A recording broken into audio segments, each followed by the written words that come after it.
programa o fiafini o ku sea I polo tu ai na dai que paisten yako fa que kau te ta te vita hala pare fau pe o guheni ai kau hiva o kuna kau fataha I fiafini I polo tu o fiafini kau hiva sea tau tai kau ako tutuku ako malunga kotonga me nusila vahe nuku vahe fua motu pa mohiwa whakataha vahe pea moi vahe hate iho pea o kwewhia re te o kau whia mai manaki kau maha live stream ke tau whiro aki pea tau whia whakataha moki mautoro I he polotu hono ua o konferenisi I he fiafini o ko ia iba mo whaianga polo tu whai roto whasimoiafi a tungi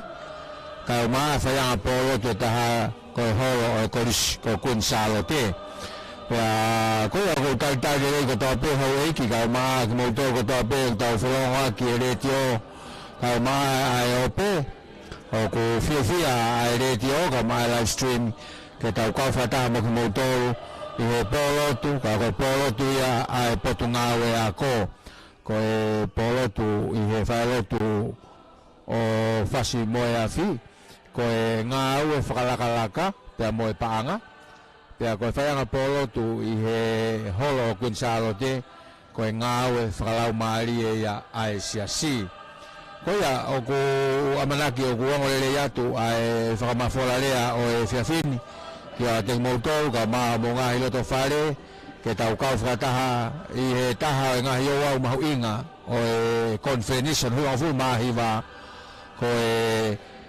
polotu pia mo hiwa whaka conferenisi o ku whiwhia whoki I he hiwa kau hiwa poni o ku kau mai ki ai pa me hiwa whakataha taha ai kau fisi whatatau kia tau polo kalama ko himu waki ko nonge au hongo furu Pea hoko kai ai lotu ai eiki, ka taki pea korisko sea tau tai.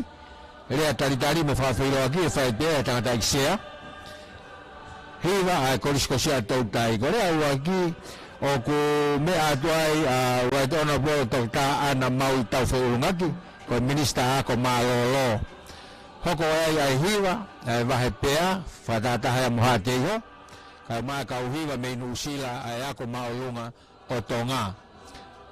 Hiria homo kerea honoa, ko whaiwhe kau toke tāri sia te ufonua, ka ko sekretari vai fonua Amerika, Australia, ko sekretaria, o vai fonua Australia toke tāri sia te ufonua. Na hiria te tau hoko ki hiwa, ta ko hiwa ko ia, ko vahe nuku ia, ba mo hiwa whakataha ai kau fisi, ai au kunau itongani. Motoro mo mea I whaianga lotu koe ni he horo toke tā moritoni o ku lotu whakataha ai kau fisi pea kunau whia ke kau mai I he konferenisi ko hono hiwa ngofuru mahiwa pea hiri ai hongo ki he rea hono tolu e mea atu ai ono po toke tā ai sake valueke koe whafofonga whare area o tonga tapunima pea hiri ai hoko rewa ki he hiwa Koe hiwa whakaosi e whakahokat pia me korisko sea tau dai. Pea koe rea hono wha, e whakahokat ia e whaiwhikau ri waki whungarei, ka koe whaiwhikau pule ia e vai whanua wawa u. Hoko kia I koe whakamaa o popo me sea, ka wā himi tuku, koe whaange au mā wha o e himi.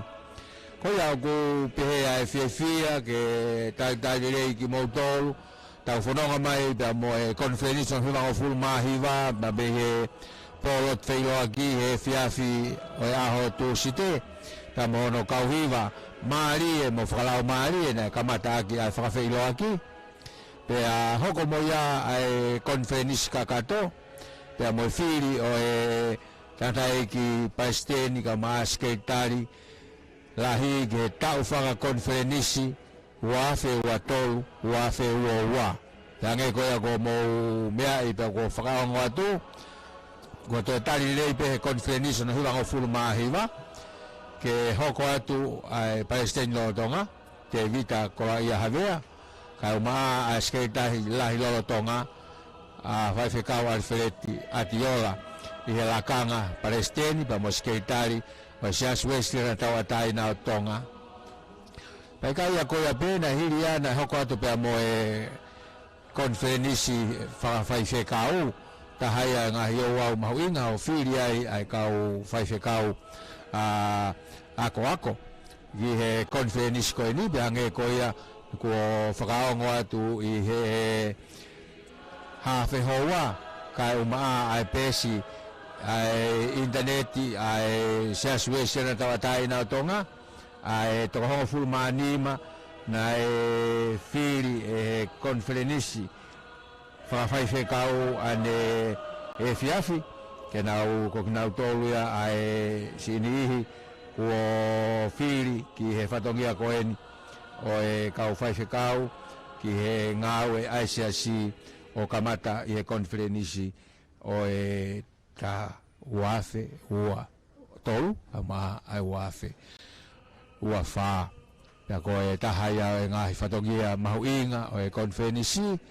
ko hai ko tau whiri ki he whaiwhikau ako pia ko e tolo fulmani maia na e whiri ane po ki he whatongia koeni o e konferenisi o no hiwanga fulu mahiwa pia e hili ka polo tu i e poni pia e hili e polo tu e whanonga e konferenisi i he aho a pongpongi ki he wahenga fua motu ko hui ko e katoanga e kaenga rotu a tungi ka umaa e seasi ko e hufi o e whare mahanga o e seasi ko e holo whakatahaanga kai kaia ko ia pe ka kuhufi ai pe mo nau whare nofo anga whakawhai whekau i he konferenisi ko e ni ka o tui ko e tahaia o e ngahi whatongia mahuinga o ku whailonga i aki ai konferenisi ko e ni o no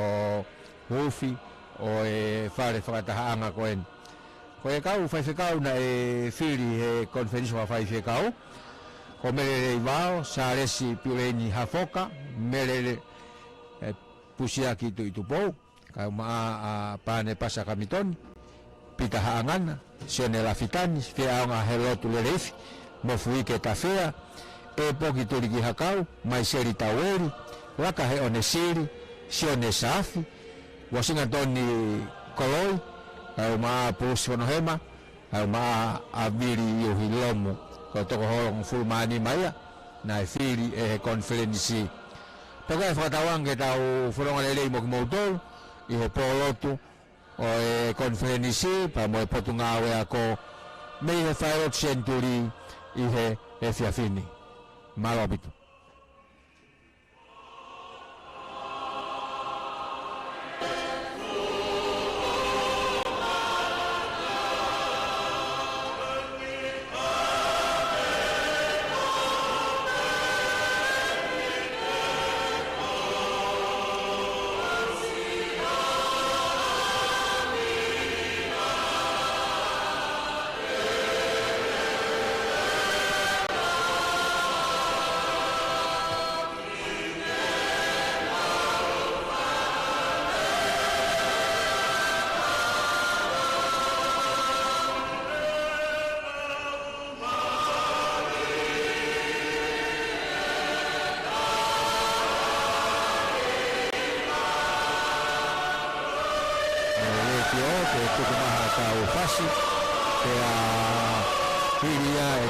Foki mai ki he raine i he tā amaua o kua manaki o ku toipe ngā minitisi pia tau ausia ai tā amaua ka te tau tok whanonga whataha moki moutou koia o kukore ki he totaha bane i he retio ke ne on peha tau ngahi whasi ke whahoro aki ai whanonga tau whai mo teu e pōrotu o e whiawhini maharopitu.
Monuia ka koe whaenga o ilo a ongo whakawhiawhia o unau haere e si hawa i he mama o whawhanga ke taurotu.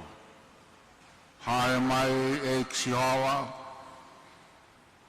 tāpe kina ai pōrotu o e whiwhini i he wawhaita mai mai awa mo lau maari e maunioni. Amen. Ono nge au maho fulu e whawhahimi kore ke mō mea ke tauhiwa.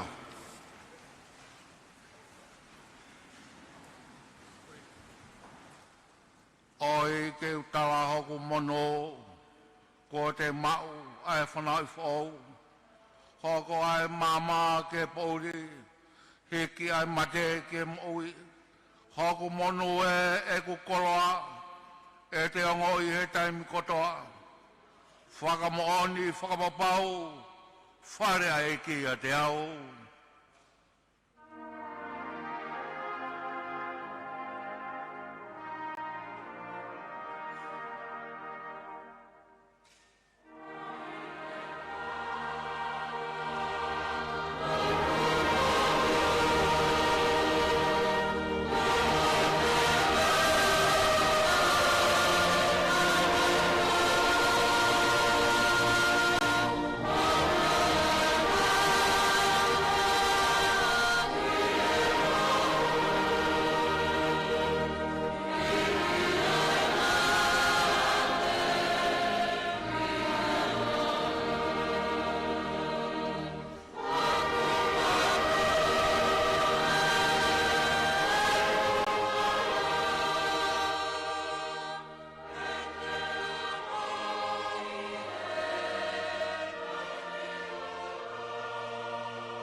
Hoku sikaina i e tofa, hoku po ao mo hoku po mama.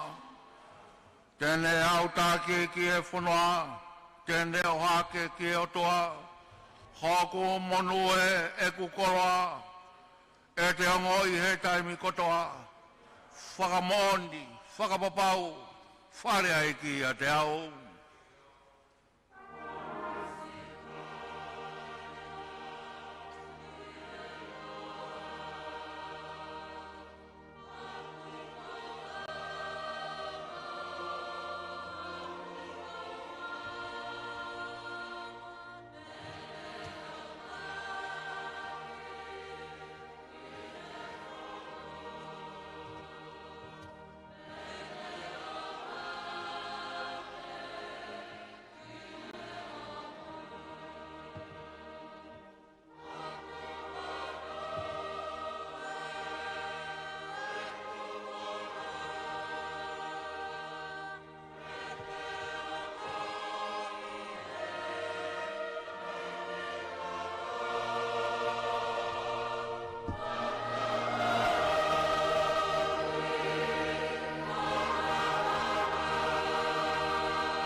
Tako me ahi fo ke taulotu. Tua mafi. Afiona ya koe o tua lahi. Koe mama anga koe o mamani. Fatu e tangata falsa me hoku sikaina e toafa. Hoku pou ao mo hoku pou mama. Koe whatu anga mama ia o universi ka koe awhiona. E nā ke haere mai pia ke uro. Nā e mamangi ai universi koe. Koe mama koe au ku rau kawa ia haa tangata. Fie ai whanua. fia ya mama ni ho whakakoroko whai ki e mama ai whanua. Tala mai ho whawhara o iau ai kiloa ai poto mo ilo mea ai a whiona. Hono kai tai maha kurea ho ngai whaunga. O tai ma whakatotoloa ho ngai tūtuni. Soke, ko koe pe au ku tū tai e mea kotope. E ko ho whorofora pe au ku wongo ia ki e mea kotope universikoe. Tano ho whorofora na ke whorofora o ai momoingu. Pea nai longa matia na tōra whakaongongo ke a whiona. Koe mama o e whanonga ngā. Koe mama pea e a whiona. Nā ke tala ofa mai ke whainga o e tangata. Mau wakiri. Mau whainga ke ilo e konga. Tala mai o wholofola u toi si pe. Pea o tua e tangata. Pea koe wakiri nā mau whai.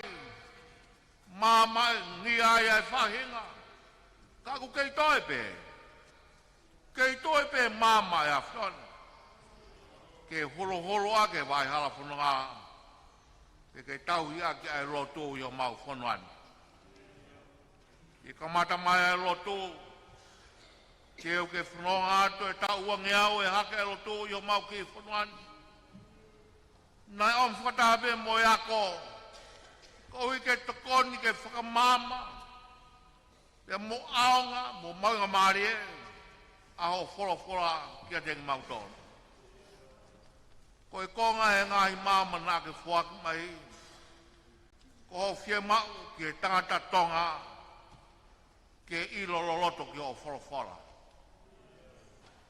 E ngahi kanga i kai ngata e ka ke whie mau e tangata tonga. Ke ilo loloto kono ngahi. O e ngahi mea ke o e universikoeni. Aone mau pata ko haki tō mai ko mau whanuan. Ai ngahi whakalakalaka ke. Tai Maria e whanua. Tai Maria e siasi.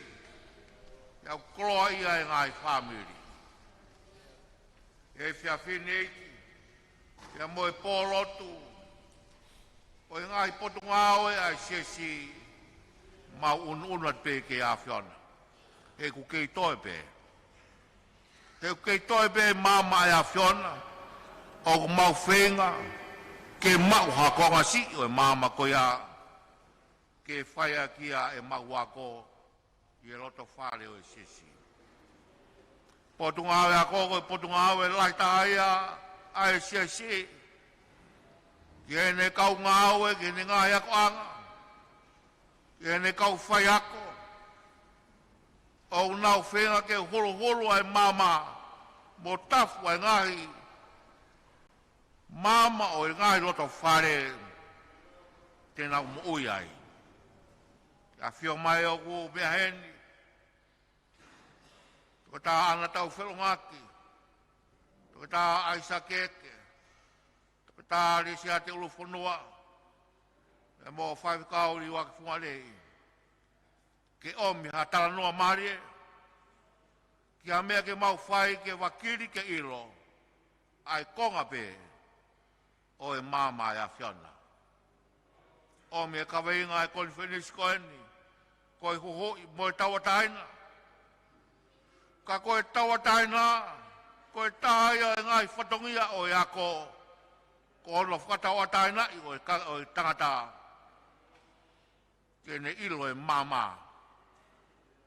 Ia kene mo uiai. Ko uingai e tānoa o e whiawhini. Ko e whakakolo ai a ho a whio. Ai ako i e roto whare o i sesi. Tā puke no mai e ki ai poni. Ngai fua mai ki ngai kauhewa nema. Teu e ngai hewa ke tataki aki ai polotu ko e ni. Ko e taha i polotu aonga i roto whare o i sesi.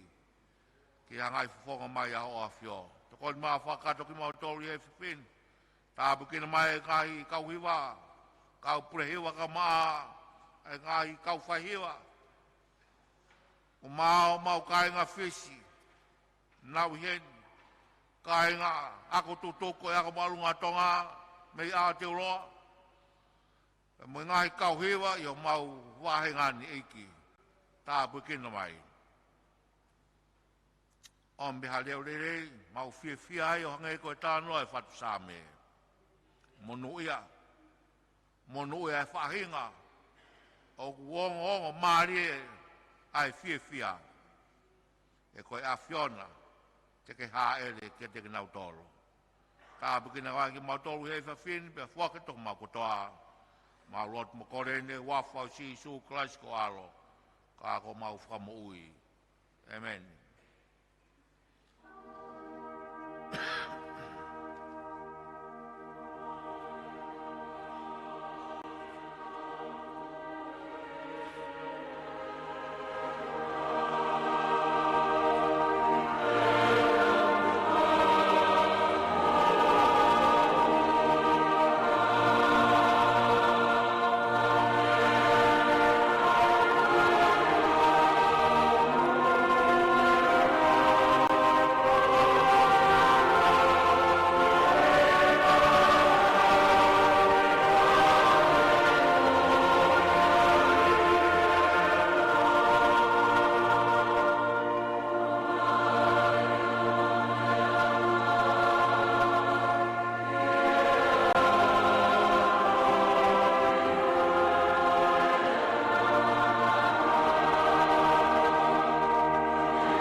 Tapu ke o toa mafia kuni a fio ho tau rotonga.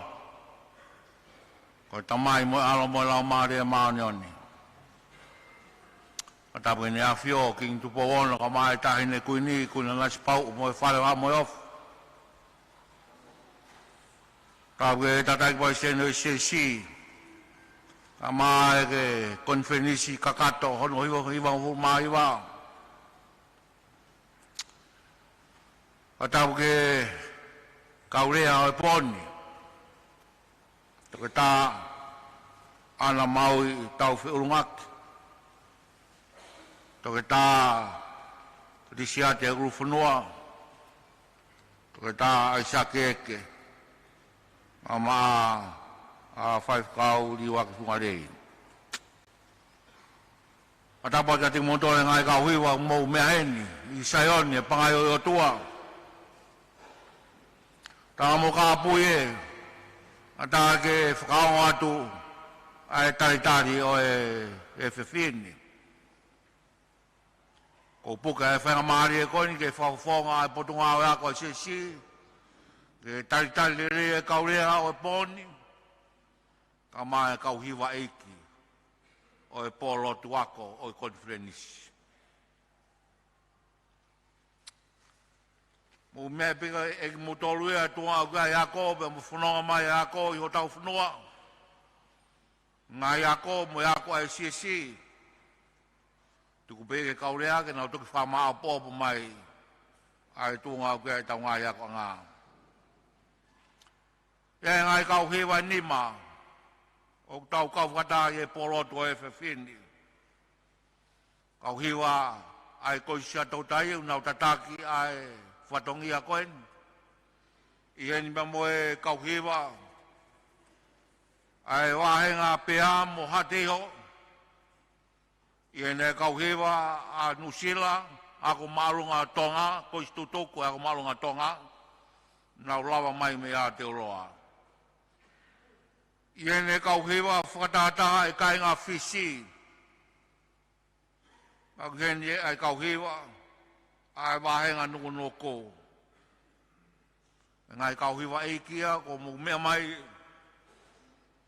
whakato ai whatongi ai poni. Ko ako, ko e potunga au e lahi tahaia, ai sia suwisi na tau ataina tonga, i roto whare o siesi i aoni. Ne kau ngā au e, kau whai ako, kau ngā e tokoni, kau ngā e whama, toko ni mange au tupu. Ni mange au, ni mango furu nai e, ai tunga e kau whai ako. Whana wako e toko ni mawhi, ni mange au, ai toko rahi e whana wako, mi ako mamaloa, beko e ako toka mua mo maheni moia, ako teu, beko e ako pureanga, ngai korisi, e mo ako marunga nge. O ki ai, ako anga te siale ko tupou, e mo e korisi ngau e kohango. E korisi ato tai, o nau kau whatabea, e ngai whalau maari e, kau tau whiawhia he nau kau moki tau tolu i aoni. Koe ako utaitari whiawhia ki mo tolu ko tau tōtōni e kātongani. Hiri pe ki whakawako ni ko kore ke hiwa a shadow tai. Hiwa pe ta. Ai pe fo hiwa koku no mo maari e. E ala tau pe me muani. O ka pau e whie mohea ki mau tolu ko i muani. Hiri pe ai hiwa ai ko shadow tai te kore ka right on the ball. Toko ta ana maui tau whilungaki. Kene kātaki o mea ma tau tolu. Ka hiri ai mea ana tau whilungaki. E whai he wahe pea ha teo e na wiwa. E asia pe hoko ai ka wako tutuka o marunga tonga me a te uroa. Hiri ango hiwa e ua ko ia. Te kore ka whai kau toke tāri sia te ulu whanua. Kene whakahoko ai whatongi au e whewhini. Ka hiri a. Ka hiwa a whakatahata e kau whisi. Hokai mo hiwa i wae nuku nuku. Te kore ke whaifukau ki a ona bo toke tā aisa ke eke. Te kata ki o whahamea ki e pōlotu. Ka hiria. Ang whanga maari e whakaosi ke te aipe fo hiwa. No pe mo maari a sia tō tai. Te kore ke pure ako. Māroro e potunga o e ako. O tau ni kune mau a tau fitu noa, pe kune māroro, ritaya me potungao e ako, ka maa e potungao e whaifikau diwa kifungarei, kene whaiha tau rea. Ka hiria whai e pe tau whamapo, pe tau himtuku, ko tui pe te tau tuku wawe pe poni. Koi kong ofa ka teki mūtolu, ofa ke whai tāpuina ki tato o tua mafi, pe ke kaurea e poni, tua whatu.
Tapu moe awhio ai o tua ho tau lotolotonga. Tapu moe hawo e whanua, King Tupowon.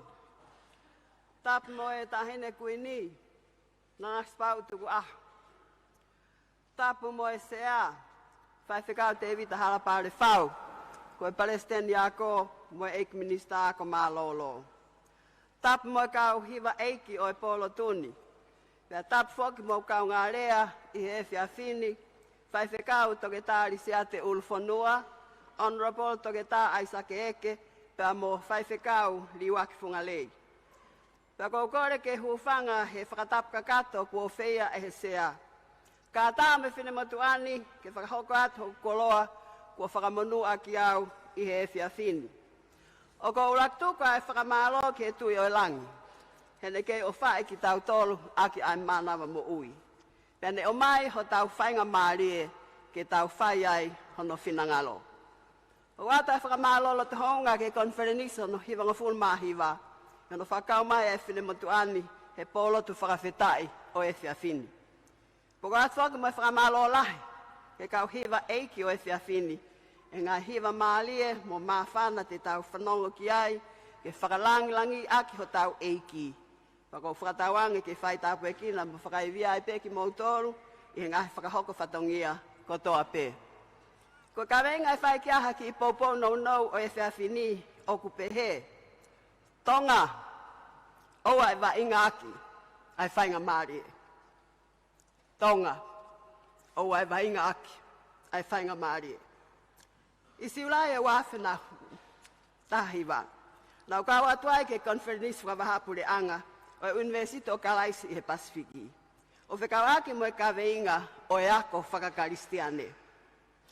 Na mahina me whakamaapopo e konferenisi ko eni. Tā ko e ako, kua pau ke senta i a Kalaisi, pa makatuunga he tohi tapu. Na ia e hoha i a kandang nautolu na e kau he konferenisini, pe ku whē nai ai ako i tongani. Pa mo e whakauhinga ko eni o e ako. Ko e whehu i, o ku makatuunga nai i he hā, ai ako o tau whai ho tau ngahi api ako i tongani, o tau te whito ke ngahi api ako ai ngahi siasi. Ka kau whukiai ma ngahi api ako ai pure anga. Tai whakatulewa he konferenisi ha komiti whakawhonua. Ke siofi whakalele yange ai kaweinga ko e ni. Ko komiti ko e ni na e se ai a whai whekau toke tāmere ana puloka, tokon se ai ai whine motuani, pia kau mai ki ai a toke tā se Eula Johansson Fua, ko tale kita Instituto e ako, University o Pacific Tonga. Whai whekau toke tātu i pulotu kātoanga, Palestine o Sasi o Tonga. Lucy Mafi, tokon tale kita o Potunga e ako, mo toke tā sela te isina, pure e koris whai ako University whakawhonua o Tonga. Mele lupe hamoa i Laiu, sekretari o komiti tala whakawhonua a Tonga. Liwake fustua pure he taimi ko ia koris whai ako ka kone pekia, Pasta Pensiman Tonga, chaplain o ako maolunga a Tonga, mo kau whai ako me Universito Kalaisi he Pasifiki, o taki maia e tok takiletis whanua ko Pro-Vice Chancellor Ekademika ai University. Nai whatulewa he komiti ko enia alanga wharik he ako, o ngawe ake ai moto ai whanua ko o tua mo Tonga ko tau tofia. O uhinga ia ke makatuunga e ako kotoa a Tonga ni, he tuku whanua nai whahe uruak whaa i pōwonu i wawau, he tahawalu tolu hiwa. O hinga ia ko pau ke whakawhae ake ai ako ai whanua. Ai tui ko tau o tua ko sisu Kalaisi, ko tau huhui ia mo whakamuui. Te hoko ai ho tau whakatawa taina me he pōpula ki he anghala mo e mate tae ngata. Pe aua aki ai whanua a Tonga, mo hona ngahi whaunga mo tala, o ku ilo iai ho tau Tonga, pe whakawhai ke he iai ki tau tolu, me hato e whahinga kakai i maman. Na e tali leira whakotu uko ni he kau tali kita ngahi ako a Tongani. Pe whakahau atu lewa ke potunga awe ako, mo pure anga in November e wafe taha hiwa. Pe mo e kore ke tali ke ngawe aki eni ki he ako i Tongani.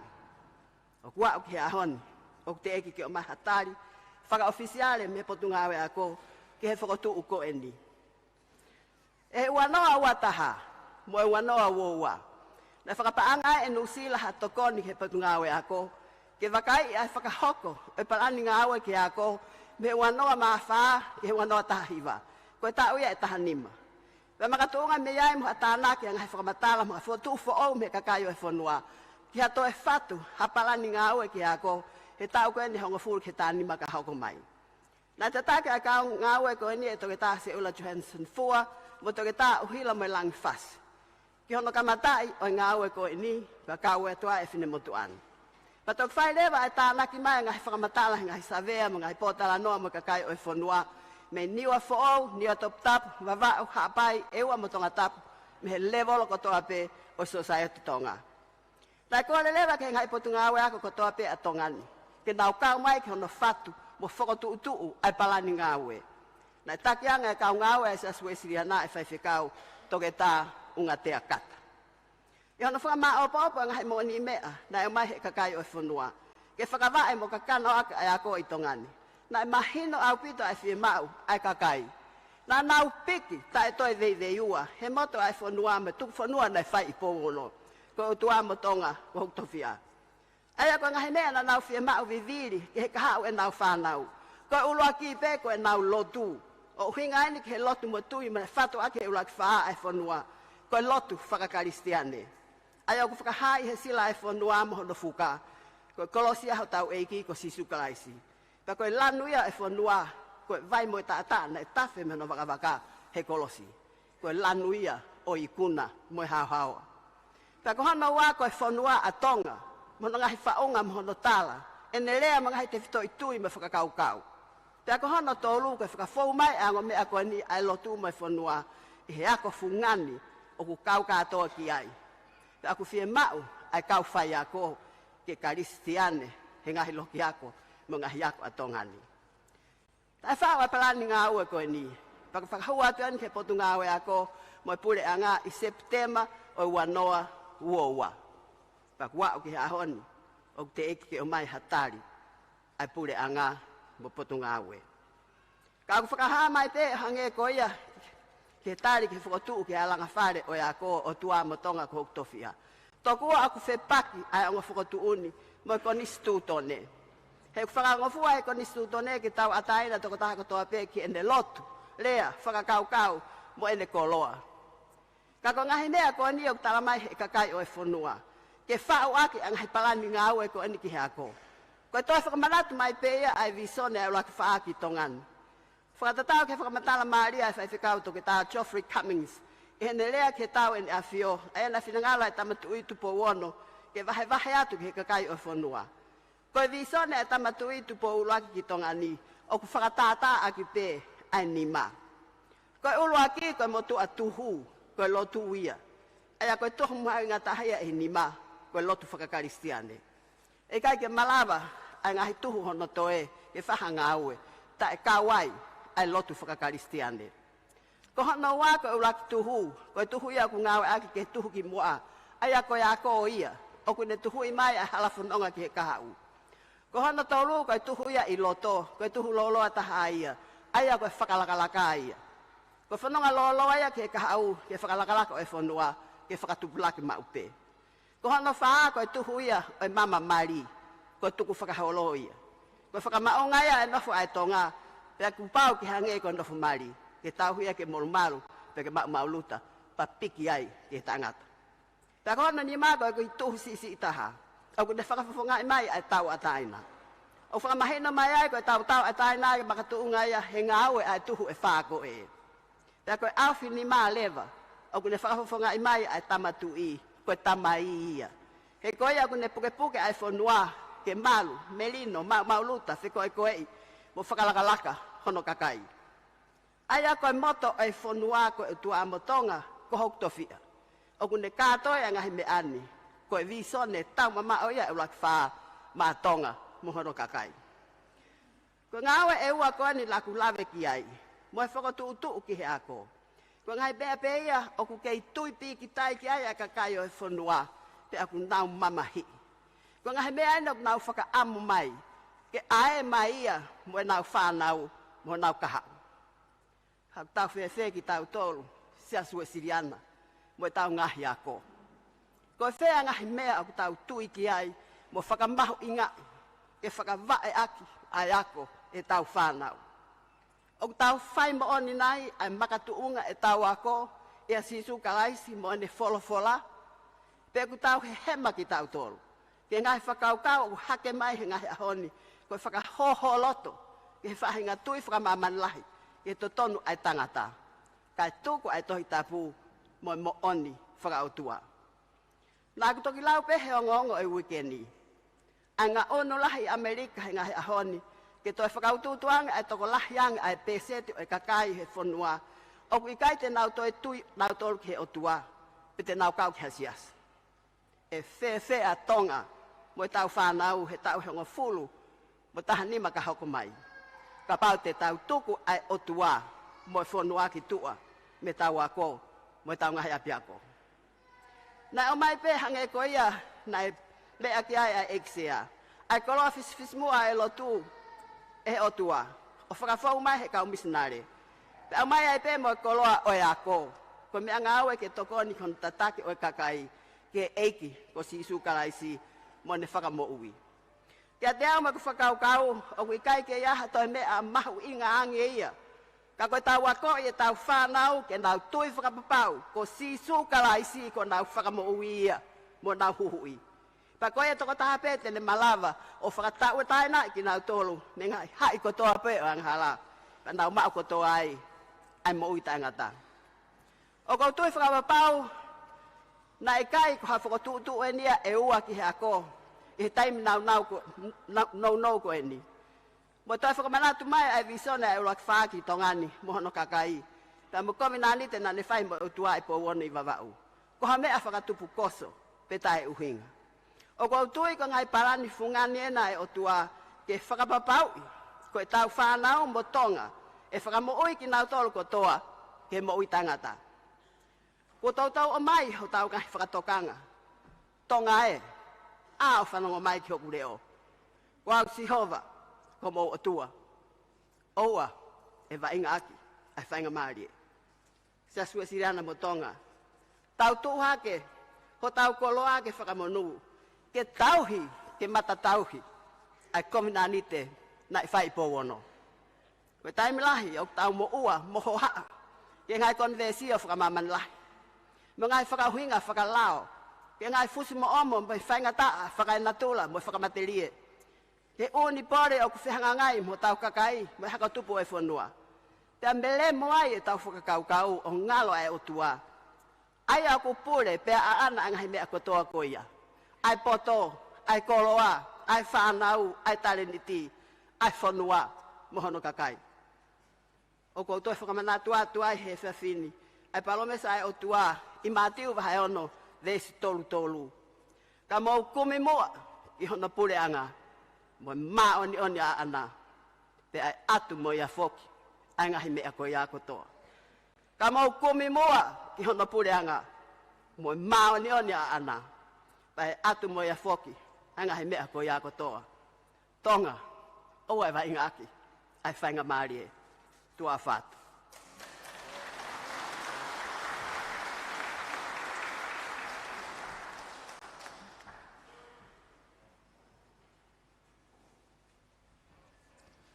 lava ia ai mea uaki o e whiawhini au tau maftai ai ki o toa mafi he rea maari e tanei he toke tā minista ko malolo ana mau i tau whiurungaki tau kati ki he hiwa wahe pea moha teiho pea hiria o hiwa ai ako tutuku ako malunga o tonga mei nusila malo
Ane longoa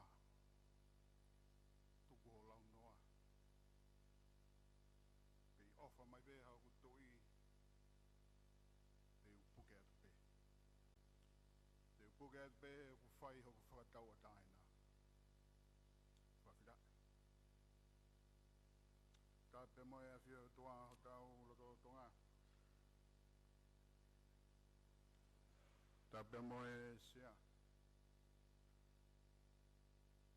Patulau ke moa ke lea pe moe kaunga whakahoko whatongia o hon ka moe motuani ke uhu whangatu tala whakatapu ka kato ko kamata a ke sea ka taha ke whaia e whakakato e te uto oni o pōni pa mohono ka venga ka moe a e mawhana o e fia e loto e motuani ka kuae o whalahi atu sea e pehe whoki e kauhiwa maani e o e pō lotu o tau hene ai ko hoku teunga ia wahi whanua Australia tau whakahoko ata i pē mai ofa ai whakau pūre wahi whanua Australia ko e paise i paistene o konferenisi pe foke hono hoa pe mo kainga vai fonua Australia mo duani o i hok fe taki to nga i nga we office o vai fonua Australia pe ko bla wa i hok fa fitai mo ta po aki se au kalwange tup fai pe au kau he otumu a hiwa mari e pehen i hafu konferenis pa ko lau ka puaki ai te gi ai mahi noia ke motuani pa ko tuunga he ha ka ko tuunga a pe ai o tua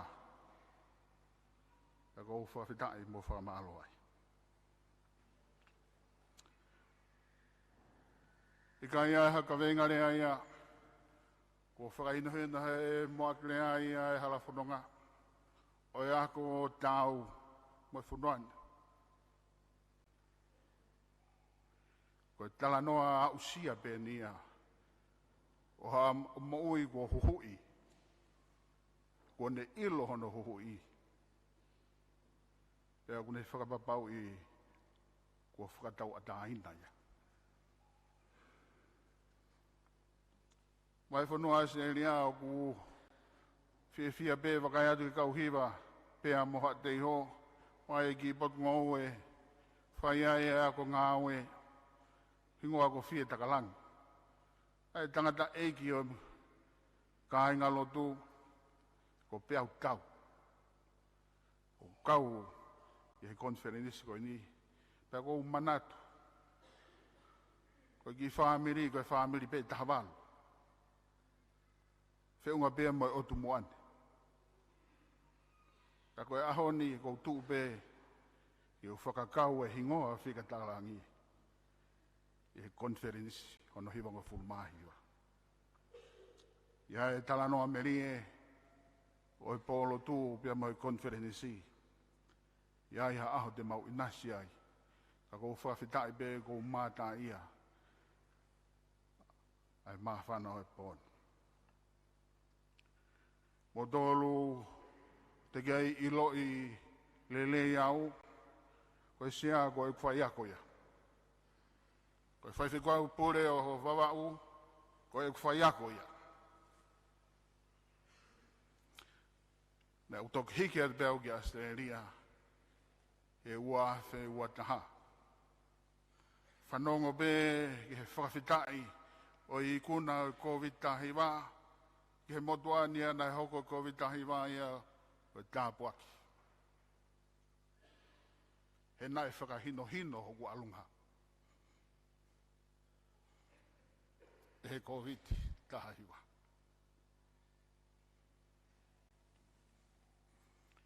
E kahi ngā loiha e motuani. Ko hiria e tau e wanga fulu, ai ngāo he pot ngāo maui atonga. Tau e nima ki mui e ngāo he pot ngāo maui atonga. Ne hoko ai o toka ngā i he whai mahaki o Waiola.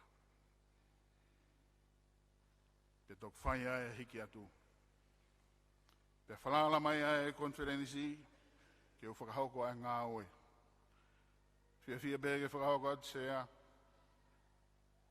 motuani, o ku whakahau ngongu kakato. Ke te hitaki.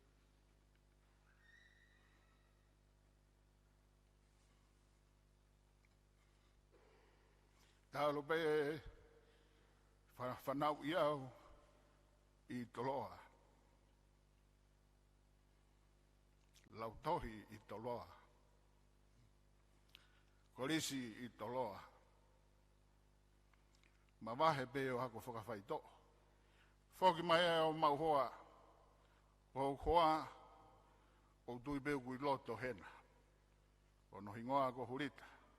So tanga o whanua, halawawe, ka koe tahina ia makahoko walu.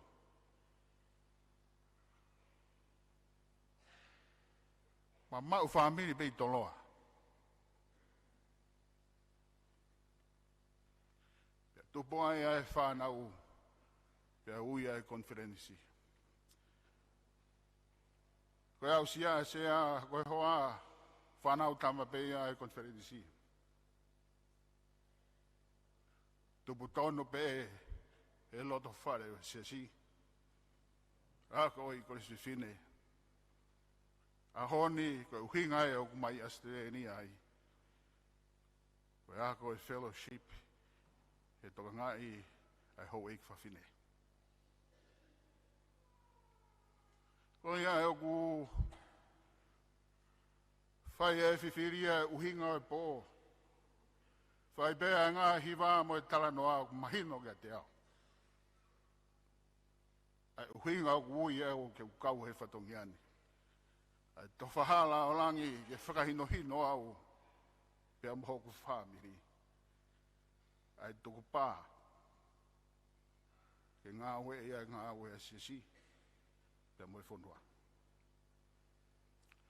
Pea ku pehea e whononga. E koe whiawhia aia. Waka hifo ke he ngāo e ku whai he paisteni ako report whakatau. E mangāo e ku whai he kau whai ako. Puke bea e whare mane e ke whai aia e whamalo. Whakahoko ngāo e oskia verenga. Whai he whetūna. Pea mo e kau whai ako hono kotoa. Oi siasi. Ngahi pore o e whakahoko ako he whanuane. Lahi. Ka kuhange ko e whakahinohino ko whai he uraki rea. Nai mau pe ai tui ia talu mei tuai. Kau ke piki pe ia e kau ngāu e siasi. Ke tūki mua ai ki o ngāu e o ako i ai tangata kakato, mo e whiwhine kakato. Sea, i kai ko hatara laku e nia, ai motuani ka koe wahe pe e maa whana, he mahino ke te awa e teu tangata mo e teu whiwhine a ais konferensi. Wa fe wataha, wa fe maa tonu, whirea motuani, ki he timi whakawhonua, ai whonua, whiahu ipo a mamani hera pulu, i Australia. Whakaiat ke whakaihiwa a sea tau tai. Kau ia e motuana ne ako i au, he mea koe tā mea.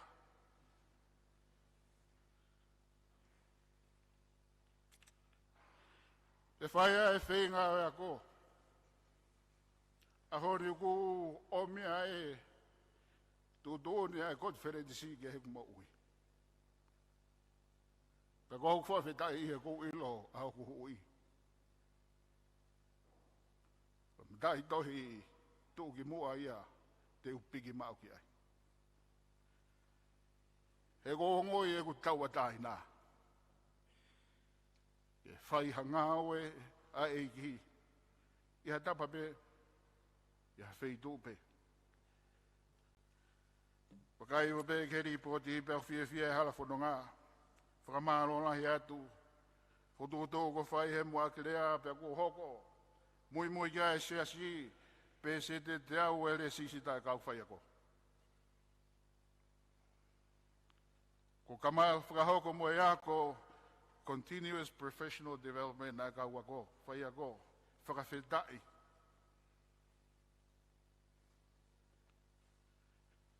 Mahalo pēr nā toi ai, hawhia mau hale sisita, makehe ke he toko taha kune ako, ia mo ui lo tolu.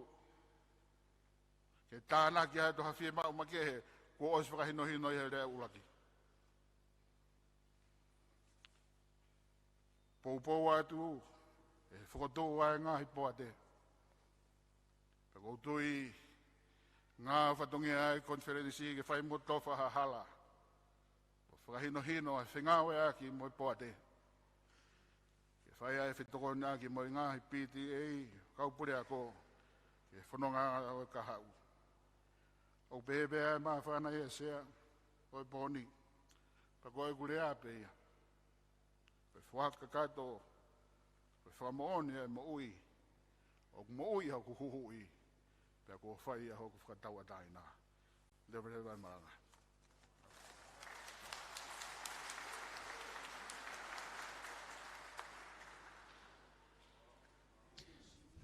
Lava leia ai lea honoua o e polot konferensi whai senturi, whai whiakau take tāri sia te ulfonua. Te tau hoko atu lewa ke kau hiwa no hoko, ko hiwa whakatahatai e kau fisi, ai aku nau i tongani, pe aku nau lotu foki i he holo ko moritoni, kau maa hiwa, ai wahenga nuku.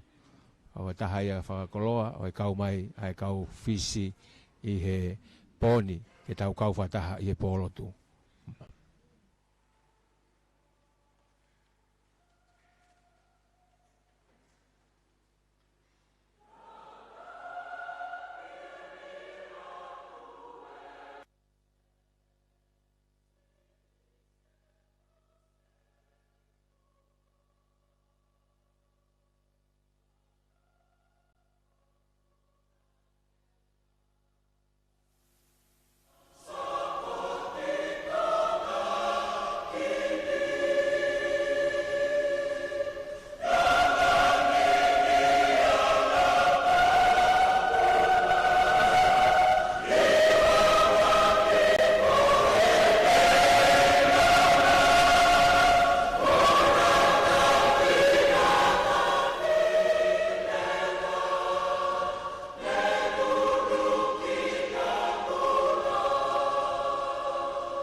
Fatap ke afi to mafi ho tau lo nga. Pe fatap ke he talo senturi. Fatap ke eksea pa ko kor ke hufanga I fatap ko oso no afaki. Ka ta ke motuan ke fai ai talangofua ke fatongia ko ini. Pe ulaki tau fafta ko to be ke hek. E tau ihe ni ahon ke sea be ke kau fa lang langi mo tol ko to ape. Ko mo kainga me tongani fisi no usila fakafia obit. E tau kau whakataha I ahon, te tau whiwhia, whawhatai ki he eki. Kau hiwa whakawhofa moini ngā hiwa o aponi. Hau pehe, hau I whisi toi, hau he kau hiwa koe ni. Hau kou tui ka pai whiti whakamaka e sea. Kou tui e kapiteni e, uluaki e, pea auli. Pea kou, ha te iho mo mea ia mou kaupe mo mou tol katoa. And pea kou, Pinaka level to Fijian community. Fijian, Pula Vinaka, and thank you very much. In fact, it reminded us the history. The Tongan went to Fiji not only to, but help with, taking the gospels to them. Even though there was something else also they carry, but being here tonight, in fact, reminded us of what has been planted in the past. Pag mau fia lahi, welcome to Tonga. Fiji, pawhia au bit he hon. Ka venga rea be mau hen he hon ko yako. Fia au bit fika ulaki en tofa mai halaba be ki fika ua. Ka venga be he hon. Oku kei mahu inga kei fai e he ako sasue siriana taua daina tonga ai ako e ponuan. Kei mahu inga ke nau fai. Moki mou tol katoa, moki tau tol katoa. Kei fai e ako I he ponuan. Mahu inga ia. Ko ano inga. Koe ako, koe kum ke he mooni. Pa koe mooni, oi maaman koe ni, koe mooni ai otua. Pa koe mea ia oku iai whakawai ake ako. Oku tui kai e sasue na mok tau tol katoa. Koe ako, whakawai pe he mooni, ko haha mooni, kalas. Te koe mea ia, o hene hon. E tangata kakato, whiwhine kakato. O mui e ngahi ako naki a kalaisi. Neonga pe ene whakamore mo lahi kai ke maha tau mea. Ka koe kaweinga pe sasue siriana. Koe hape ha whahinga kaweinga ma whahinga mea ko fisi mai. Ki he malai oi ako. Koe mea ako whai kimu e mea whakapanga ia. Koe hape ha mea ko pā mai pa meheki I he tau ako. Koe kaweinga wholau wai pe ia. Ko tupe hano whakamone at whawhiawhia rea uluaki. Koe moni pe ia. Pau tau whawhetai lahi kau hi. Ko kei tūpe sasue sirena koe ha. Tangata pe whonua. Whonua koe tangata pe. Pa koe tōka ki au tau whenke tau whai I tangata I tonga. Koe tangata I tonga koe no mahu I ngā pe koe otua motong. Tako mea au tau whiawhia I he tōka ki mo hoko whatongia koe ia. Ko hi koe tangata tonga ai. Pāngo tō peha whonua waha no whakailonga. Whakailonga ia koe pānga tonga ai. Koe mo ka pau haa taho ai maha ne paanga ana, koe paanga kehe, paanga tonga, koe paanga fake. Koe karistiane mo tonga tangata, kau tangata tonga moonia. Koe kolosia eki I hono lau maari. Pa mo kolfa mo mora te kuria fuk mi whare area. Pa taimi ni fulaha mo whanonga te mau tolu. Pa taimi ni mo peke, kau politiki, ko taimi ni ka kehe rea ampea mo e, pa mo e mea kuwhai. Ka koe whare lotu, koe tau hien whakatah I he whare area o siasi. O tau kau ngā whiawhia, whakataha pe, kou hi, koe kaweinga ku tuku kei e he ako, moku mo tol katoa, kei mahu inga, kau, e tau kau e he ako. Ka ano hinga, koe ata mai o tangata mo mea I pe, koe mala e tau ia, o whainga e whiri, pa mo tau tolu ngāwea eiki, ke ne hanga whakotu ho ata mai o tangata mo e whewhine, koe hai mea tui ki ai. Koe hai e whewhe anga ne whakaukau, e whewhe mea mahu inga ai. Muri mo whatonga, saipe tonga nia. Neonga o ku ngā ue be, whainga lau maari e a koe e tai tui o tua. Ko taim lahe mahalu tau fuanga be he lotu, pa ko taim ni koe whatonga. Ka koe whatonga I tōng mō mea. Ngahi api a koe ke nau tolu koe ke nau tui o tua, e nau whainga he nau tawha akeke.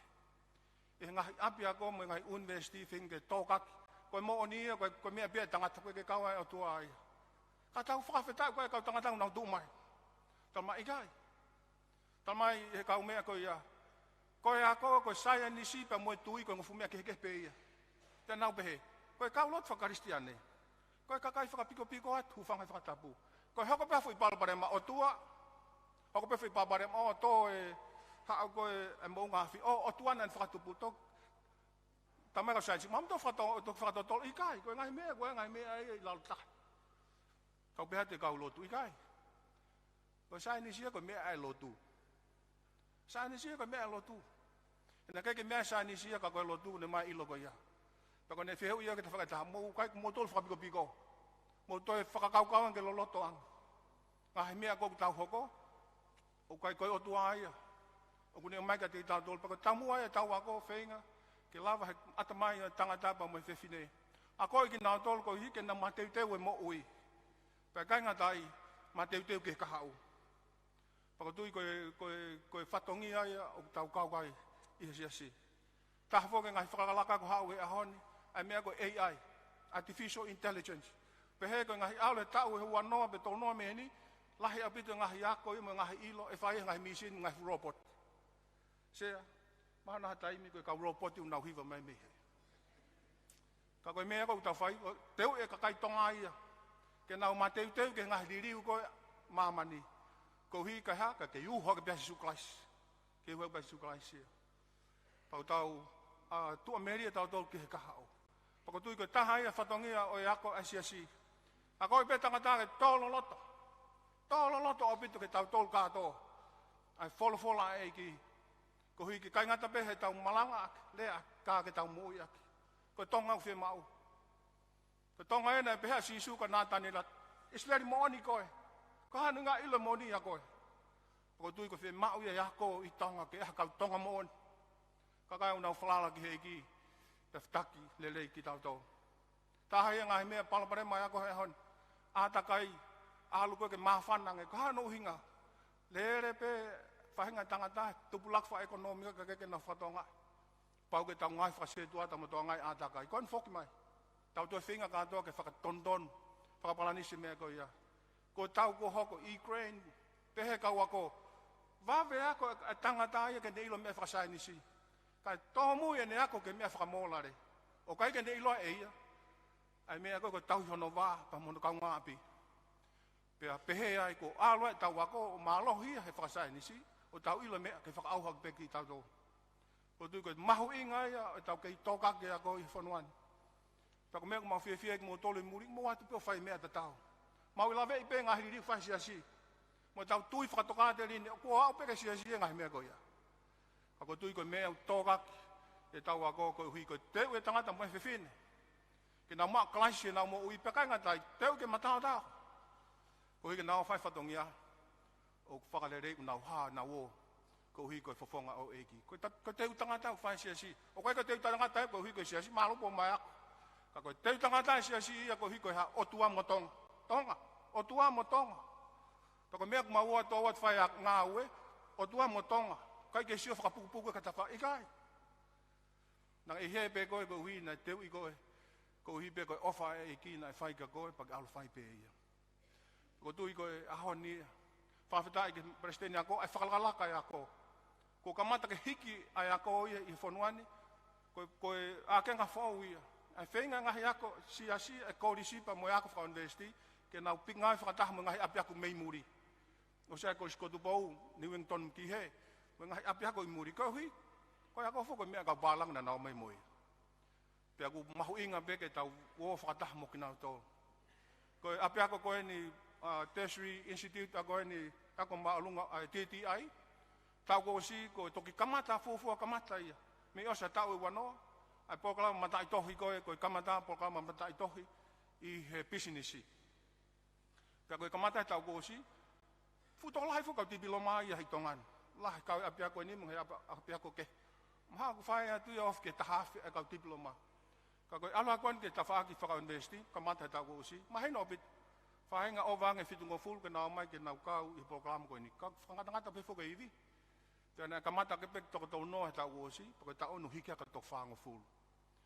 Pea koe ngā koe ngā weng mau ngai whataha pia kou toki ala te moa o part-time at kia i pia pehe ko to kita tanya lah fusi malo mau kau fakatahat be ke uhi ke popo pa kai ngatai ko mo sas ke na ma kau he to ko ni e ako ko me fa fi fi ai ka gua na tu ke fa kristian pa fa nga va of pe mo ko uhi ke fa pe ako he fonwan mahino ke tunga fa va buri anga pe pa mau nga ke ma to le ma va business pa mo Wellington Institute of Technology ako we nga toni ke fa pa pau ibe mo nga university ke mahino o fai pe turi fu pe ke tu nga ko kana wat ku muri na lambo fai nga ya ko ya pe ko fa fe tai la si ka ngawe ai ka fai ya ko to fu tai me ni ta oni ke hiki ke estimate ya ko me ta miliona tupu ke 3 miliona tupu mo fa utang ya ke ki panga ko ta o mai la panga si tanak panga misnare ta min alo wa 3 milion kako ki pongkong ako mai aki ko ke ngawe ako ko ki me abe ko tu ko pau ko me ke tau wo to kang ngai sia fra kolo to fra lah me ako te ko no mo ni ko ha ko na ueta na fu e ka ven ko ni ko ka fa ako mahalo be na ke no fu mai pa ko tu ko fra fa tai lah hi ko hi ko na ke no fu mai pa ko to ka te ni ne pe ya asas we sita na tau atai na pa ko tau to ka te ni ne ai pe ya ako ta ko to be ka tare ni tindima fa tolu wata na kau he ako ko ke tau kau to tolu al pen ikai pa ko to ka teni fa sas we si na ko nga ko kalais e ko sia si ko fa ha ngai o kalais si maman pa ko tau ako ai pe ya ta ko to pe panga fa ngamari ma we ako ko hi kene lava o matu e kina nga pore o i mo ui i maman ko ai ngawe ai po uri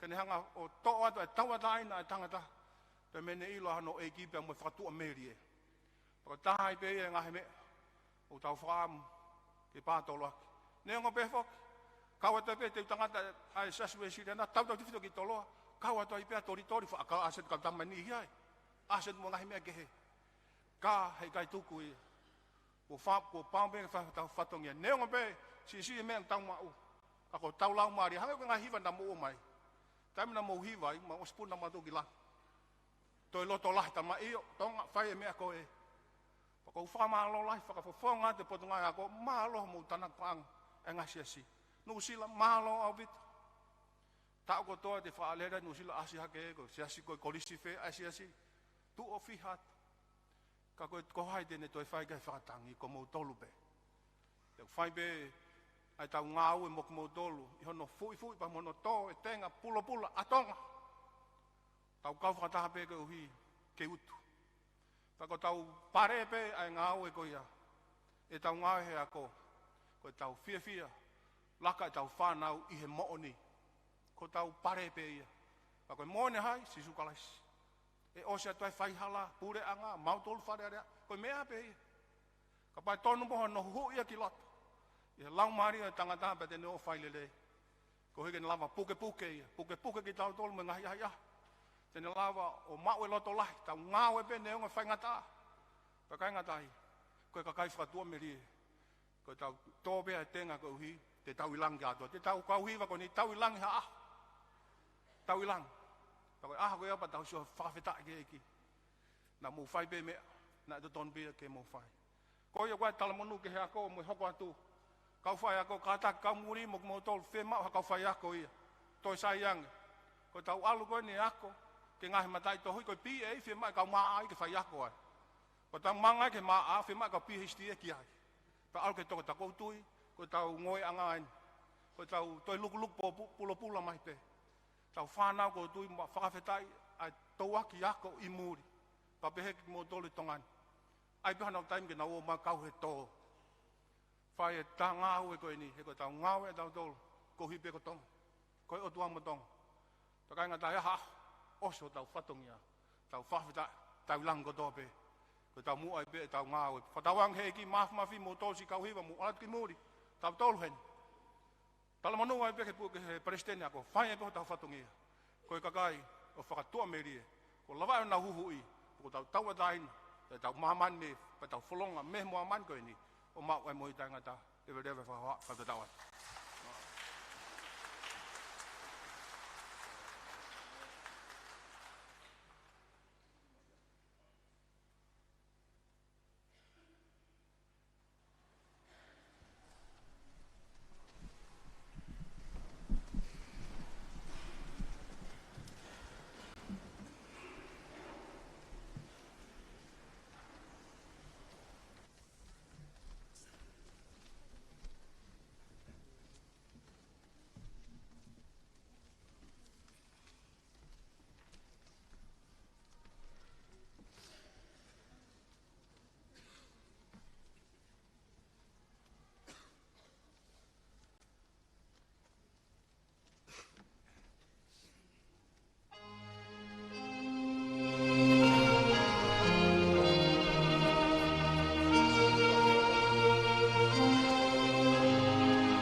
tu sa lo tai ile le a ni ka pau te a ngai kau hi o toi o mu ki wa ki toi pe tau tai mi alo bitu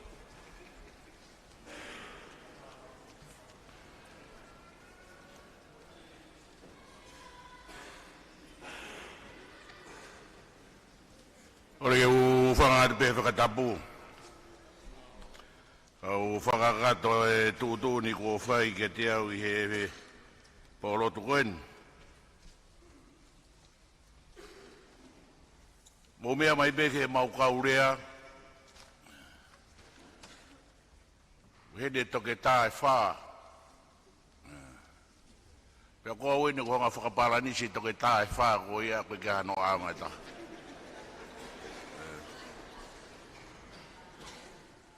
Ko tarange skeritari ko hai uga ko fra efi mai ai ko stai mi ke mo matuku mo me atu ko mo ngahi koro mama na ho ha extend ka hai me ko to ha fra efi mai he ka to ke tai fa ko ni pe ta mai skeritari ha pe ha ki tala loto pe ki ngahi a usia mana tu meri ke ya ko si Ko pe ko ni he sea ka o sie ni ba te fa hiwa ko kore at ikai ta ulu e pe au he ki hongo fulu pa tau hi mitu penak talangi ki ai e fe ma si pare fau ka pau pe o sie kure a pe au kresi ai pe Wene si o mai ka te au pe io o lava be me ai ko e baba Ai mea koe ke lawa I tonga tapuni, o ku lawa I wawa. Me hanga he COVID o a koi ki tau toru, mo e atakai, mo e whaunga tau hi lotu. Pea ko mau malanga, e tō taha pe sāpate. Pea ko o se COVID a mau kei lue me agi pe tō taha kuia. Pea ko tō tōni koe ke tāna malanga pongpong sāpate, Ka uho malanga ke toi hongo furu ke tātaa pia ke keresi. Wana ki toi tuku mai ke ulotu. Pea aheang e kovana ko Papua New Guinea mo ne fukau forau. Ane mawhana I tangata malanga ai. Pea osko ia pea pehe mai taulotu. Pea loto e pure. Ko ulu mai pehe mai ka mere. Taulotu. Pea koe keresi ai ki ko Jesus Christ. Lai whailotu hoku hoa hene neu. I hen. Pero talang, alu peo whai tau whaunga baba au. Whai mo whakaware vea veho tāla ka vei ngā kai loto e siasi. Koi whailotu ui. Neu ngoi ke tui gani. Te kei ke whanonga i baba au halotu mā whana more o lahi pēa neu. O tiki toi tokoni me koe me whakaloloa. Ko tangutu pehe, ko pehe pe ko ife fai kau pure. Kolo motua ma kolo fou ke mau tangutu pe ko pe ke fai mo osi mai me aka ka mo mai ko koa. Ko osi pe ko tari lotu ma fa na ko isasi pe ne pehat mo me ha ke tau hi mituku. He ke to lotu mai au me he. Ka ko ne hao, ko faka osi ko e hiwa hoko fa ke lotu la hi mo hu mai e pure. Mono mai ka pa ko lotu pe ko kui mituku na ilo e mo tolo na ma ne hu pa mo be ta ngari ko ho e fai ka bure babau e ke fai ma ne a kona I gai ko fai lotu o ko fai lotu tokoni pe tau sio ke he ko o minista malolo ka o ma o to ta ko e pe mo e fa fare area Maria bida e whakototo na whai koe ni e minista ako marolo e ana tau whiulunga ki. O ki whainga Maria ni ke ki whakatukulalo e rewa malo mua o tataki mai ako he taimila. Ko kei whai ako pia maro I tolo he taimila ea. Kana ku tui au ke ngahi mo ni I mea koe na ke tau kawe I mai. O au en maharo whakamui ki he ai koe ne rea whakatonga. Ke ia ko i whakatonga pe form 1 mo form 2.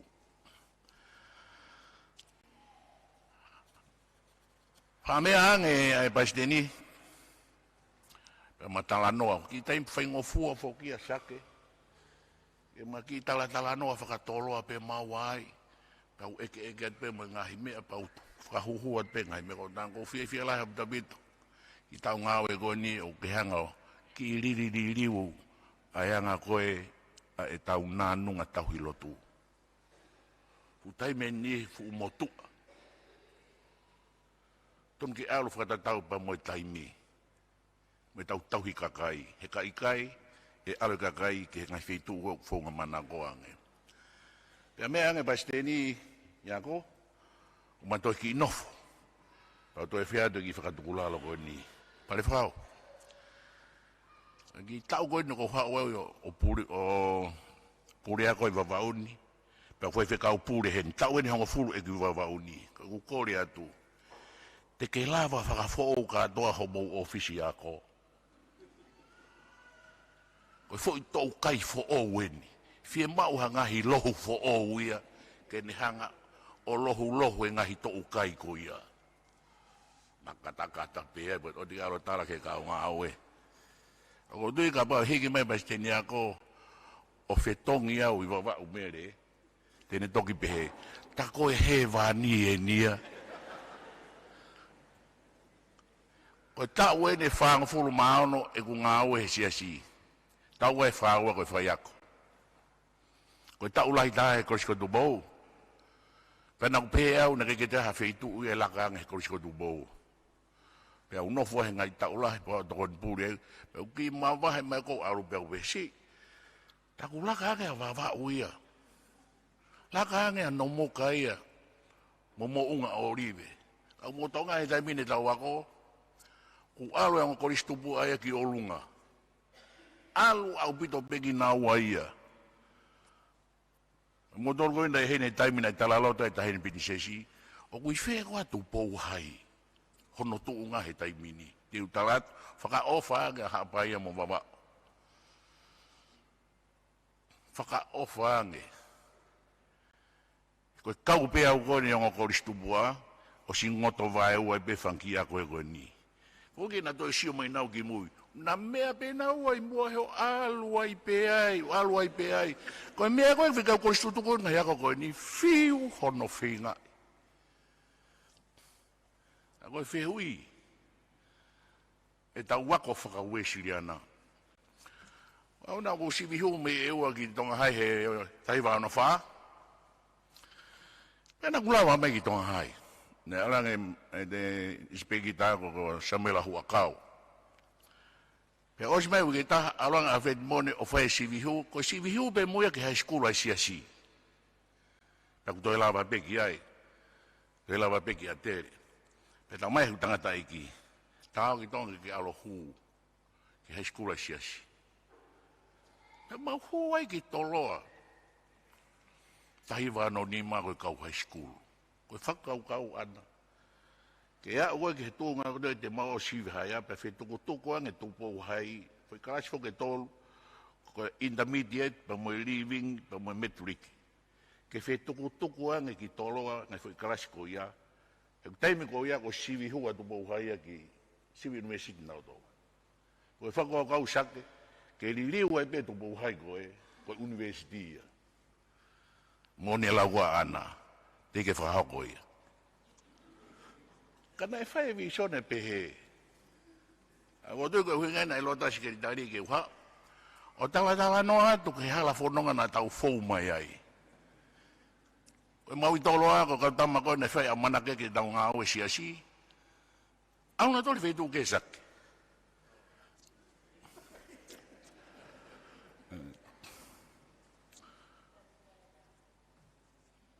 Koe tau koe ne whaafuru maano, ko ngā wai siasi, ko sio peko ki ai, mālawa pe, ai whai e siasi e ako. Nā koe kai ku tangata iki, kei kei whi whakahou pe au ki tonga hai, Ke alu ke fai ngofua mo no mo maa. Ka ke o mai au ke fulo to vao ta. Hua tu ke ko mandabule la he ko cheta mo ko shaspalu. Ta ho no ko mandabule la ko weshere manoa. Foi ta o fit. Ia ko anga ko asiasi. Ya mahino ke tiao. Kita mai ku tangata iki oku ngau hi tangata rere yang pe ako no fomau ia ko alu ana ko fa mo mara vitong hai ko no fa mo ni pe alu anga asia u kamea pe mo time folau pe mo kato kilo pa kamea não que baba pe ko ai ke mo ki fe Mamai na fikai pasteni ke mau mai ki hen. But ko mo si o ke sia, o ti kai mo ke ai. Mo ke sia. Ko va oni ko tama peta ko ne lava pe ko de osia. Mo ke fa ke ai. Os pa mo to fo ai. Mana fo mai ko ba. Ka ka ta mo. Ta mai ko ya ko no fo mau ke to firma. E koristonga. O ku iloia e ka koristu toku mo koristonga. Na nau to e nau tolu ai foi programa ko no fumau mahu inga ta ko he api ako o ku fai ai neongo fai mo tangi mo yongo sia mo oia ue mo tailat ka ko lere loloa e ke he beta ma ko no fumau ia tai ne ko no fumau pe mo to tahana ko alu he kono ke hen Pehanga ko e moritoni ko e se siuti ko o whakawhai ke e fuirea ko e kalsa pa mo custom. Na kurea again he porot whakaosi e ua. Ko kui ko ne whikawa ki moia ko ana pa ukol whamore te he kautoke taha. Ai ki fo i whakatonga ko ni te whanga whai. Aia ko e kalsa o hanga e moritoni e se siuti o whakatonga e ko e kalauta. Pea koe custom o kune whakatonga ia koe nānunga.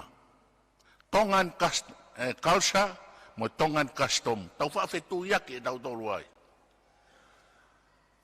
Aia koe kalsa, mea pia kutu umau.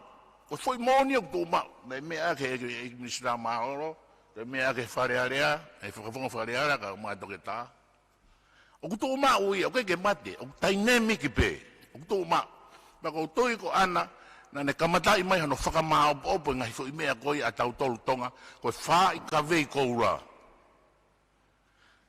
koe whakaapa tau i waha loto to mamahi i mea fo i mea koe kei toi riri uia e tō mau pia neonga ne tō mau ka koe ke mate ka koe whaunga koe e whakahai aki aho tau wanga whakaapa mo e tau tau i waha mo e tau loto to mo e tau mamahi i mea Pea talai koe tonga kita. Koe nanunga ia, e whiriuriu aki ia, koe civilaise ia, o whakatatau ke au e taimi. Pea kupehe si he taimini. O whamaloa ke pesene ako, ma konfensi, mamari e pe e tauririu e nanunga. Furoto malai koe mea koe whai ai koe nanunga ia. O koe koe kalauta ia.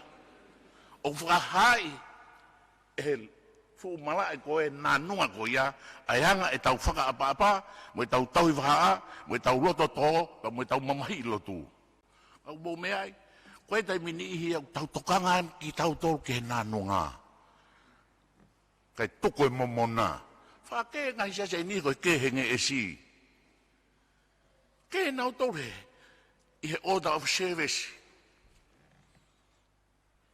no nau tolu nofo he order of service. Kai ke nau nofo ki nau tolu i he mo ni i mea. Ura, ki kei tū ki mua bea o tua he mea ko toa pe.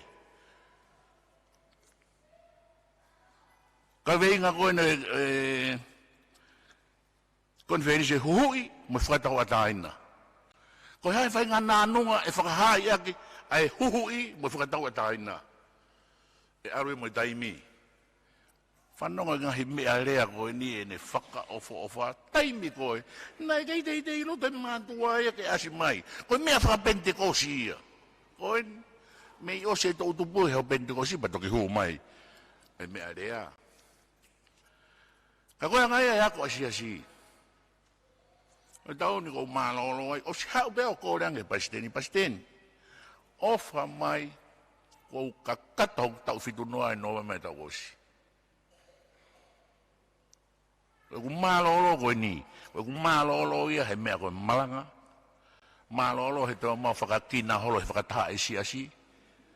Tau mai kau whai whakau mālolo whakapiko, whakakina ai mea koe tuu mai. Nā mā whakalongolongo mālolo kai tukuange kau whai whakau o ke iaho nau iwige nā mālea. Alo mai taimi. O tange pasteni koe whaunga ia. Pai te u whakapapau au te heku tālau tu koe sabate. Mālo beka ka toi mau au halotu. O si e taimi ia. O te toi aroa to whakawhie poto atu ke he whaiwhekau he koro ko he hao no aonga. Whahau ke kau whakau mālo olo ke o atu toko hange hafu tiksinari ke vaenga. Ikai. More taimi ia. Mau no foha ia he nanunga. Tau tokanga ke kalauta. Pea koe ke whepaki. Whakawei kou la ia, pe moi tau ulunganga whawhonua. He koe ni whepaki pe, pe koe rewa no mea fua auna, iri ke he wholofora. Koe hae lau ai wholofora. Pe whainoro rewa ki ai. Whaari whoke di hia hange koe rea koe ni kua whai, iri koe hae to tono ai tangata. Whai pe o wale pe, ko tari ai ni hia mari tatau. Ikai. Koe benchmark, koe mea fua, koe wholoforai. Sak, o se koe teki o se hiwa nuku, ke tō mai koe peti nuku. Ai aku mahin o kui heni mo vātu heni. Ie, heilo, toko kulu. Koe tai meni ko whawhanau mai me wau kau mo. Ti peiti ko he wharearea, ko pēlo tope. Na ua koi whi. Kai koe kumoni. He ka pauna na wako no foma. Ta koe polokala maa kono foma o koe hanga koe ngahirea koe ni kuosi. O ku i loto ai. Koe wholofola, koe mea fuai. Koe silapa, koe sisu. Koe whaunga, koe sisu. Pea whai kato, whaun pea wana koe tanga siau ka mea pea mo. Tai mfola mo pala o mesi mai. Koe tāke tiko nau mo mai moe la vai vaun. I la vai ia. O palo mesi mai e ai haki polokama whakalotu. E kono whamao e kostonga. Whai makua ta. O reange. Kono ulau maari e sea. Kau toroa. Mo tōna ke kia ko kostonga. Mo whakatangata hifo. Whakamotua tangata hifo. Whakatangata la. Ai take tiko nike lava. Koe hana uhinga, koe tauhi waa. Neo ko ulan pulu au. Lau meh tai mine Maria hiva. E Maria pelan pulu ia. Pe fe, pe ere oua, pe ere o tolu, pe fe. Kai te usai a pelan pulu. Ka kui kai tapu ai tauhi waa ke kulokula tamu e malu ni. Ke tapu iai. E whaia e lo toto. E whaia e mamahi i mea. Ana ko foki mai koe ni, ka pao nei o si whai ki, foki maa tere ka toi hu haka pa wao whai koe whai.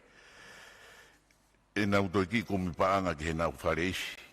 Pea moe pasi, pea kou tui ko whareisi ma mawhataha ea moe pasi ma mawhataha.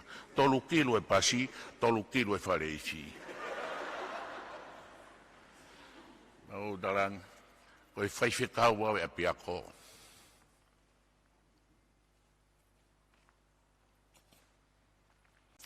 Pau ke whai tahui whaa.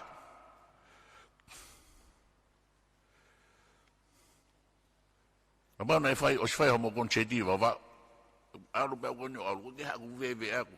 Ke hange ko kau whai whikau, o mai lori ua, lori tolu. O ki whai walu whaa pe aku e ua ko ne la wai. Kana o si whai konseti ko ni, ai koe stu wau hei ne afu. Ke utoi whoke atu au ia.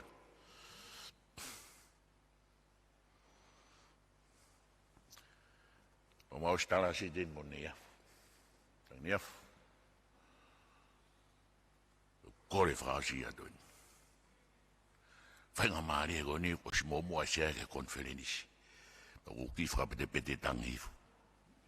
O kore atu. O te faha mo loto. Atu nga awa mo fa nao. Te mo to nga ere. Ako kawesiliana. Ako nao to na whakakao kakaiho ako kapureanga. Toki ai haki ifo imu ipalai o ko mai ke ako siasi. Mon. Tu mai tangata ike tahu kei pure ako itonga tapueni. Pure. O kore whakamato atu masi. O sene ngahi api ako takai horo. Tako upehe api ako benu whiunga mohok foha. Ko pe tu ke pehe koka api ako ni ahavare. Ke takai e ospa ke toki ha. Peko uhinga ia. O e tau ako Kristeni ako. O whalahiat.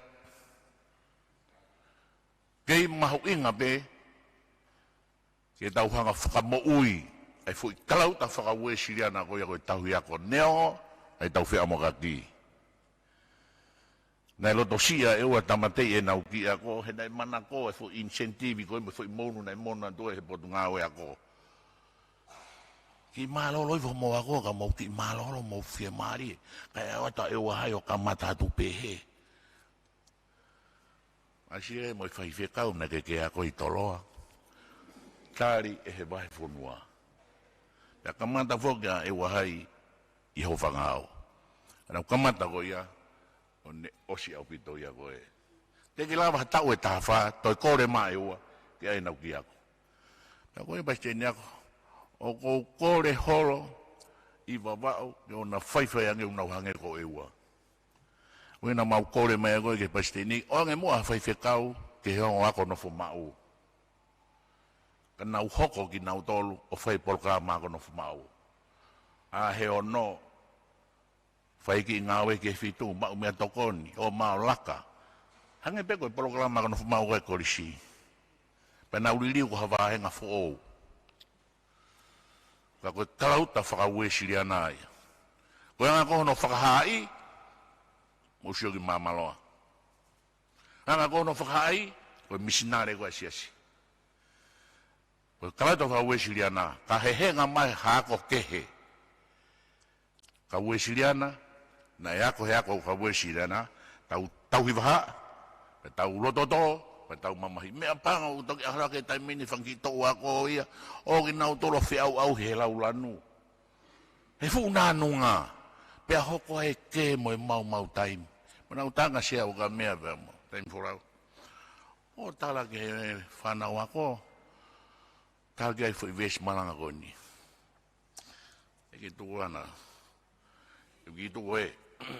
Ko hinga ko e gurea ke utala loto atu pe e fanki isio. I le pe ui ko ha. Ka ko isio ia hatangata na fai ako siasi. Mo nga o siasi ta o faano. Ba ko ke ma au ke le ak. E ke to lava uhinga mari ia mo hatipeti. Ke to liliu e kutui ke he ako whakaue siriana. Ke toi liriu e kutui ke he tauhilotu whakaue siriana. O gue e tau kalauta, koe otua, koe tuki moe he tau mea kotoa pe. Koe tau ako, koe kakano koe ako, kohono curriculum, kohono content, koe follow fora.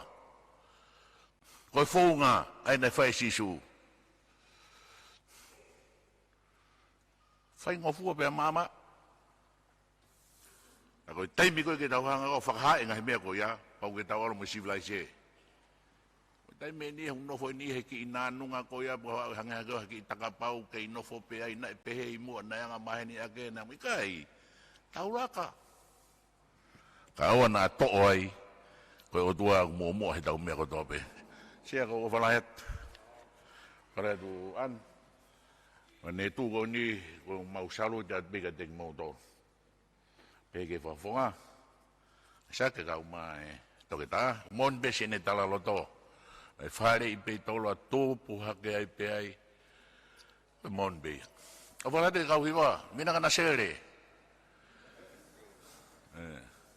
Mina ka makareo. O wala heo tapeto ke kauhiwa? Ito e be mea ia. Au sio ka mereo ka mata ke ture mohe. Pero behe ke tua he. Ma o fie maria e paisteni pa moske talahi. Rea ma heu.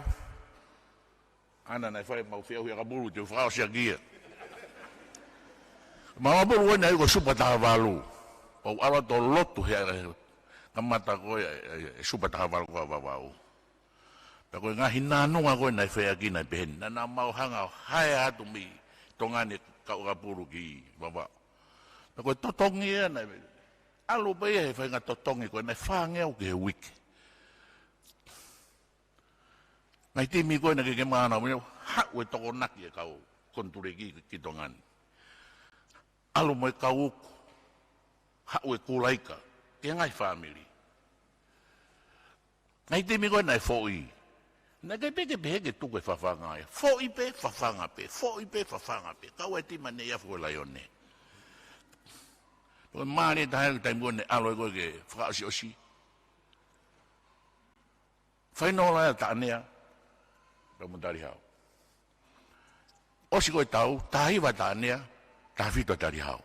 Pero mea o te mio tari ko ke fuak atu koe pare. Mou pehe ko hei tene mau e pare, ko tānea. Nā mo ere ko miti o ki i muhu, lau, tua te lewa i masi. Ko o laini e tau whea hui, o ko mahanga. O mou pehe ko kala ki reita whea hia na e ngā wea. Eke? O whalai atu mere ka uma saibe ue bega o whakaton lea, o whalai atu pite konvensi. Tāna mai he paisteni e nai liwak, tō e peki mea tako tala roto. Na whaamau ke o toi whaka e whihia e hi whakinima koe e kau whaiwhikau. O si pe koe apa tau tuku ai. Na whaamau ka pana to eke meke tau kou whakotu mai he tau whakataha. Ti mau toi tala roto mau tolu. Toi tala roto hatu atu ke koe mea beu sa eke o mau tala roto. Ke whaia ta kore whamore he ngari ware e si he mau aoe. O whaat ka teki mau doro.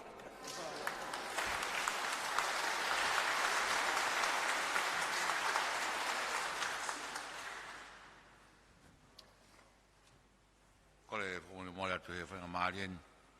Tane moni pe pule wawa uia. Asinga kone toki mau whainga marien ke lea. Whae le rei o e haoni.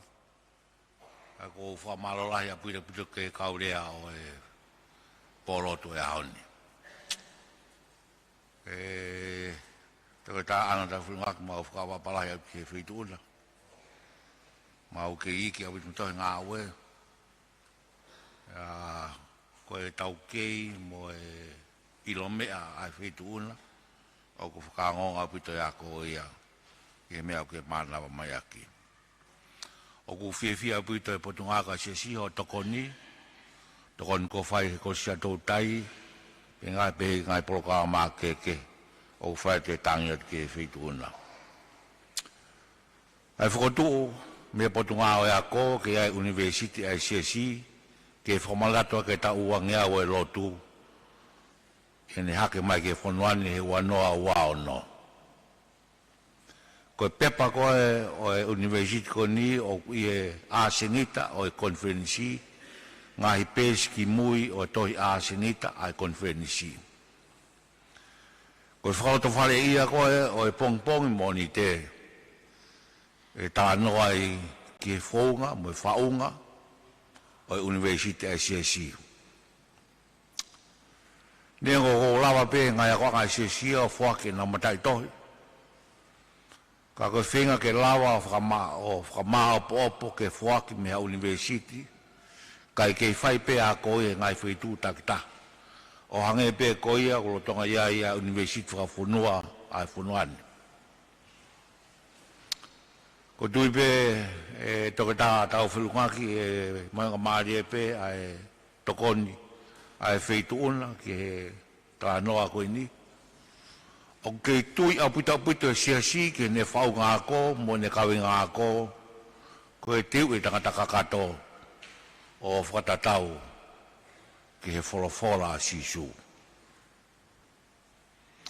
Mea koe nā ke mea ki ai koe ako ke makatuunga ia sisu, makatuunga e wholofola. Ko i koe tala mai e whawhikau pule koe benchmark ia ke ako. Mōni apito ia. Pea koutu ia pito ki ai. Aho na tanu pou ai ai au malunga tonga koe o aho ni e ua noa tolu. E ne a fio ko tawa au tupou wha na ne wholofola ai. Ko e ako ia au tonu ke kau ai mea whakalotu i e ako. Nā ku whanongo rei ke fwoi vitio na e hului ke lawa o wakai ki ai.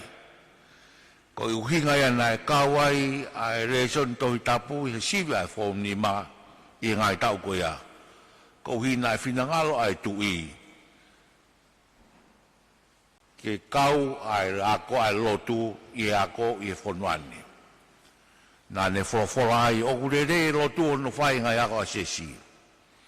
O totonu ke kau e lotu i ngai ako ai buranga. Pe koe whinga ke lawa whakamao popo ia ko hiu. Labe fo ke lawa o hange pe koe ke mea ko ke toangai toke tau whirungak. Ai lawa ke mawai a Amerika mo lotu e ahoni. Koe teke o ahoni koe ke kawenga ako koe o tua motonga ko tofi a.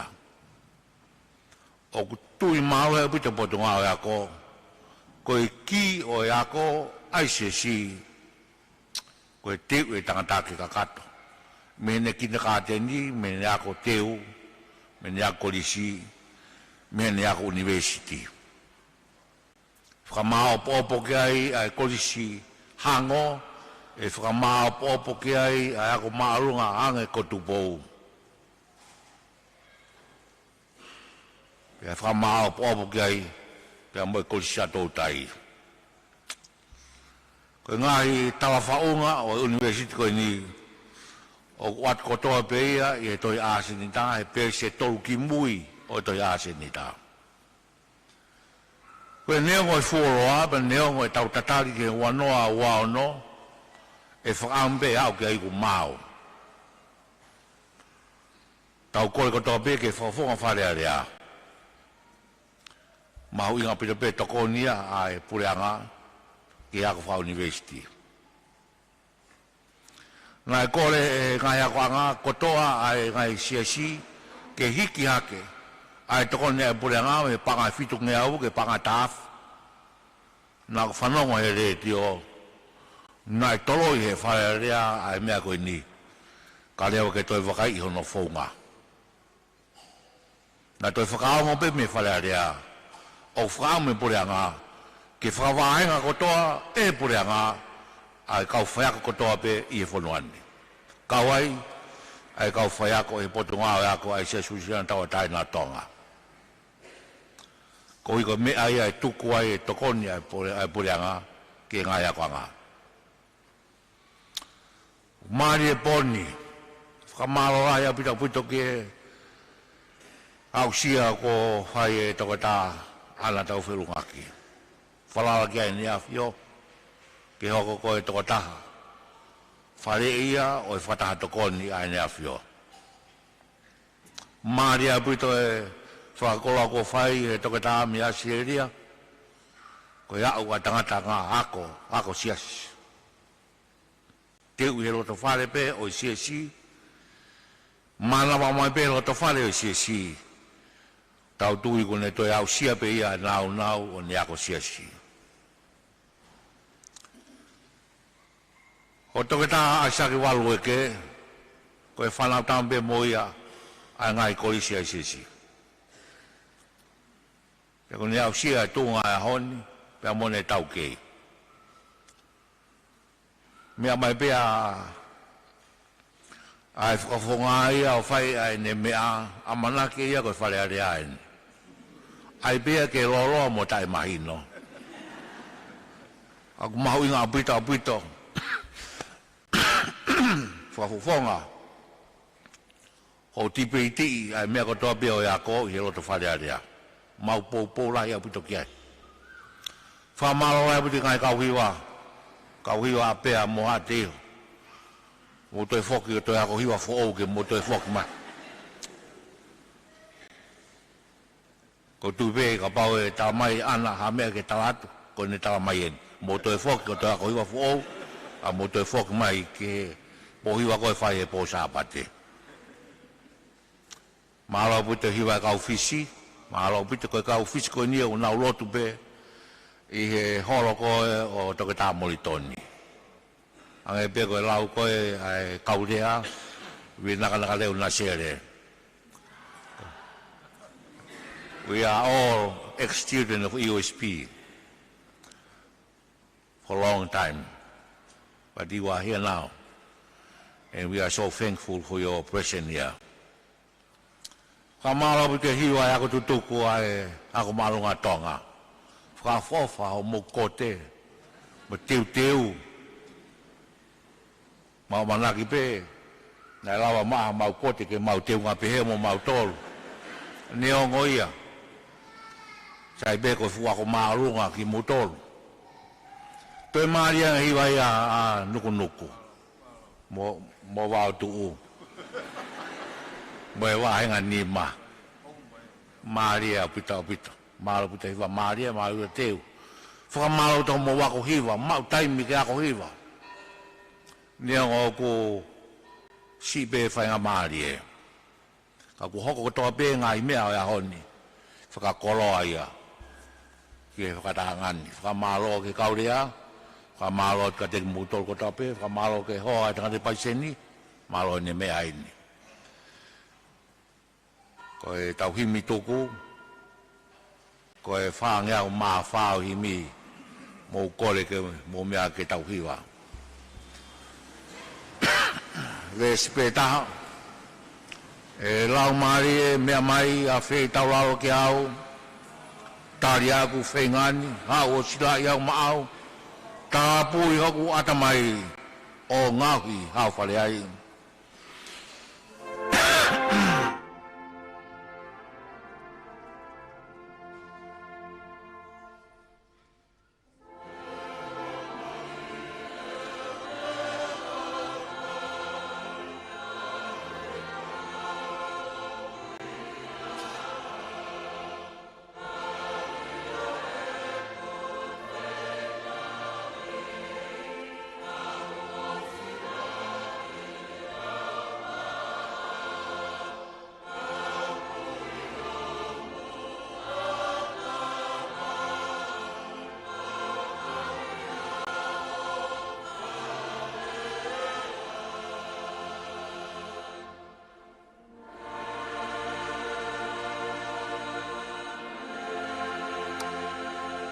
Pea ko kresi ai ko sisu klaisi o lai atua ko tamai whiola mare manoni.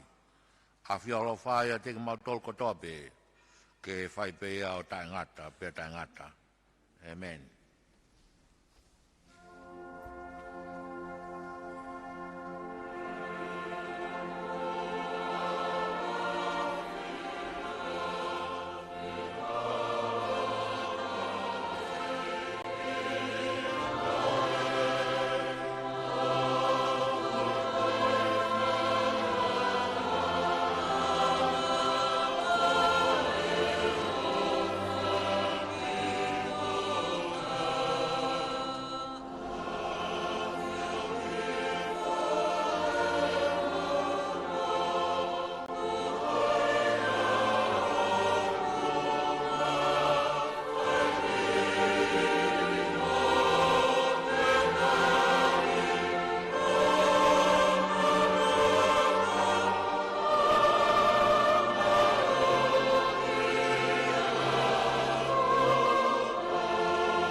Koe lava lereia ai polotu o e fiafini pa me he whaelo centuri polotu ia ai e ako pe a koe sea ko e paesteni pe o e ako o whaiwhekau te vita hala pare whau Kama no kaulea ko Right Honourable toke tā ana mau i tau whiulungaki. Toke tā risi ate ulufonua. Honourable toke tā i sake walueke. Kai o maa a whaiwhekau riua ki whungarei. Pea koe kauhiwa o e pōni, koe kolisi ko si atou tai. Wahenga pea ha te iho kai o maa a toko mololo pea mo udulau. Kai o maa hiwa whatataha kau fisi, kai o maa wahenga nuku. Kai o maa ai kakatoia o e kau hiwa pea mo e whakawhatongia e pōni. Pea koe e manaki na e ongorere atu a e whakawhatongia. O tatau pea e live stream e kalawhiama manaki. Kai o maa ai retio kalawhiama o e amanaki. Koe kau whakawhatongia pea me live stream ko si oto fine. Kai o maa i kanitonga uruaki fine. Kai o maa pea me he retio ko lamintatu pou. Kai o maa pea me he studio kuiai a sela kari. Ko au whaifkau tang me muri tui plotu. Malo apito ho mo mea mai pe tau wheao whatahe e pōni. Mo mea tua whatu.